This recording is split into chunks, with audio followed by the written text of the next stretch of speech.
নামাজ আপনি পড়েন, আমরা নামাজ পড়ি না?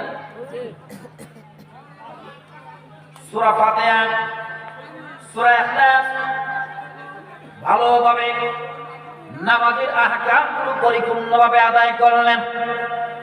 আমরা নামাজ আদায় করি আল্লাহকে খুশি করার জন্য, রোজা রাখি আল্লাহকে খুশি করার জন্য, ইবাদত করি আল্লাহকে খুশি করার জন্য। পরিপূর্ণভাবে নামাজ পড়লে, পরিপূর্ণভাবে রোজা রাখলে, পরিপূর্ণভাবে নামাজগুলো পরিপূর্ণভাবে আদায় করলেন, রুকুর জায়গায় রুকু করলেন, সিজদার জায়গায় সিজদা দিলেন, সুবহান রাব্বিয়াল আলা বলেন, সুবহান রাব্বিয়াল আযীম বলেন, সব কিছু পরিপূর্ণভাবে আদায় করলেন।